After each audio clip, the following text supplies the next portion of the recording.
शांति। कहा जाता है कि प्रैक्टिस मेड मैन परफेक्ट। अभ्यास से ही व्यक्ति परफेक्ट बनता है, संपूर्ण बनता है।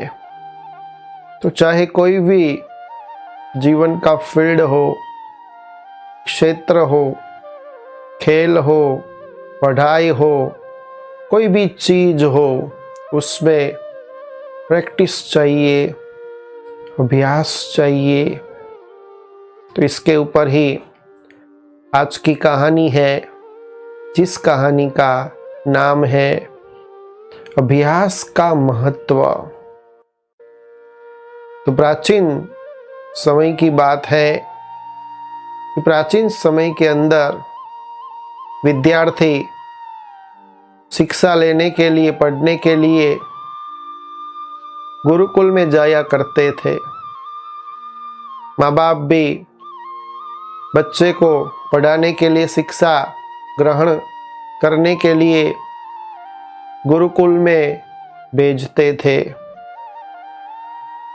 तो गुरुकुल में गुरु के सानिध्य के नीचे आश्रम की वो देखभाल भी करते थे। साथ साथ शिष्य अपना जो अभ्यास था, पढ़ाई थी, उसका अध्ययन भी दिन भर करते रहते थे। तो ऐसे ही एक विद्यार्थी जिनका नाम था वरदराज। तो वरदराज ऐसे ही गुरुकुल में ज्वाइंट हुए और वहाँ के जो शिष्य थे, विद्यार्थी थे, कुछ ही दिनों में उसके साथ वो घुल मिल गए। लेकिन ये वरदराज पढ़ाई में, स्टडी में बहुत ही कमजोर थे। गुरु ने भी उसके ऊपर बहुत ध्यान दिया, लेकिन गुरु की जो भी बातें थी, शिक्षा थी, उसकी जरा भी समझ में नहीं आती थी। जिसके कारण गुरुकुल में जो भी विद्यार्थी थे, शिष्य थे, अक्सर करके उसका उपहास करते थे, मजाक करते थे। तो ऐसे ही दिन बीतने लगे। तो गुरु को भी एक दिन ऐसा हुआ और एक बार परीक्षा भी आई। कई बार परीक्षा उसकी ली गई, लेकिन उसके जो भी विद्यार्थी थे, मित्र थे, छात्र थे, वो अगली कक्षा में पहुंच गए, लेकिन वो अपनी कक्षा में ही बैठा रहा। हर परीक्षा में वो नापास ही होता था, फेल ही होता था, जिससे गुरु भी थक गए थे। तो एक बार गुरु ने भी तो वरदराज को कह दिया कि तेरे नसीब में ये पढ़ाई नहीं है। मैं तेरे ऊपर बहुत मेहनत की, परिश्रम की, लेकिन तेरी बुद्धि में जरा भी समझ में आता नहीं है। तो उचित ये है कि तू घर वापस चला जा और अपने परिवार को मदद कर। तो वरदराज भी ये बातें जब सुनता है तो उसको बहुत दुख लगता है और वो भी समझता है सही है, मेरे नसीब में पढ़ाई लिखाई नहीं है। तो भारी मन से वो आश्रम को छोड़कर घर की ओर रवाना होता है। तो जाते जाते दोपहर हो जाती है। तो कड़ी धूप में उसे पानी की प्यास लगती है। तो पानी पीने के लिए इधर उधर देखता है तो सामने ही एक कुआं उसे नजर में आता है और कुएं में से थोड़ी महिला पानी भर रही होती है। तो तुरंत ही वरदराज पानी पीने के लिए उस कुएं के पास जाता है और जब जाता है तो देखता है कि जो वहाँ एक पत्थर था, जो रस्सी उसमें से डालते थे और रस्सी का आने जाने के कारण वो पत्थर के ऊपर कोमल रस्सी का निशान गहरा बन चुका था।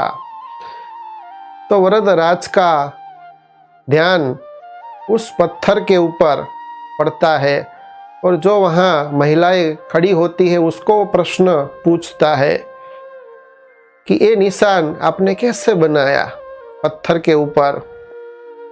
तब जो महिला वहाँ खड़ी थी उसमें से एक महिला ने बताया कि हमने कोई निशान नहीं बनाया है, ये तो रोज हम पानी भरने के लिए जो गड़ा है उसको रस्सी से बांध देते और जब वो गड़े को रस्सी से खींचते हैं तो एक कोमल रस्सी का वारंवार आना जाना होता है उस पत्थर के ऊपर, तो जिसके कारण ही एक गहरा निशान पत्थर के ऊपर हो गया है। तो ये बात जब वरदराज हंसता है तो चौकन्ना हो जाता है कि जैसे उसको कुछ मिला हो, युक्ति सूझी हो, तो ऐसे प्रसन्न हो जाता है और गंभीर होकर के सोचने लगता है कि मैं भी अगर ऐसे अभ्यास में लग जाऊं, निरंतर में कड़ी परिश्रम करूं, मेहनत करूं, तो मैं भी पढ़ाई में सफल हो सकता हूं।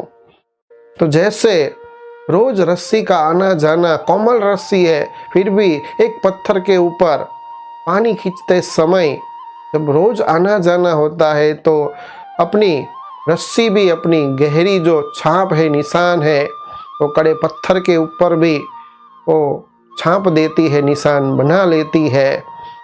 तो क्यों नहीं मैं भी कड़ी परिश्रम, कड़ी मेहनत के द्वारा रोज अभ्यास करूँगा, दिन रात एक कर दूंगा, अथक परिश्रम करूंगा, तो मैं भी अभ्यास में सफल हो सकता हूं। तो फिर से वो पूरा उत्साह भरने के बाद आश्रम में जाता है और वहां जाकर के कड़ी परिश्रम करता है, रात दिन एक करता है, निरंतर प्रैक्टिस करता है, अभ्यास करता है और वो भी अपनी पढ़ाई के अंदर सफल हो जाता है और गुरु भी उसके ऊपर खुश हो जाते हैं और पूरा उसको सहयोग देते हैं। तो वही मंद बुद्धि जो बालक था, वरदराज था, वही भविष्य में आगे चल कर के संस्कृत व्याकरण का बड़ा ही विद्वान बन जाता है। तो ये दृष्टांत के द्वारा हमको ये बोध मिलता है, ये सीखने को मिलता है कि एक दो बार करने से, काम करने से हम सीखते नहीं हैं, लेकिन बहुत काल का अभ्यास और निरंतर नित्य हम कोई भी अभ्यास करते, प्रैक्टिस करते हैं तो वो हमारे जीवन का अंग बन जाता है, हैबिट बन जाती है, आदत बन जाता है, संस्कार स्वभाव बन जाता है। तो कैसा हमको स्वभाव बनाना है, क्या हमको प्राप्त करना है, सफल होना है, कोई भी फील्ड हो तो निरंतर अभ्यास करे। निरंतर अभ्यास के साथ धैर्यता भी चाहिए, कड़ा परिश्रम भी चाहिए और पूरी लगन से जब हम एकजुट होकर के बीसों नाखून का जोर लगा करके मेहनत करते हैं तो मंजिल आपके एकदम करीब आ जाती है और सफलता न मिले ऐसा हो नहीं सकता है। अच्छा, ओम शांति।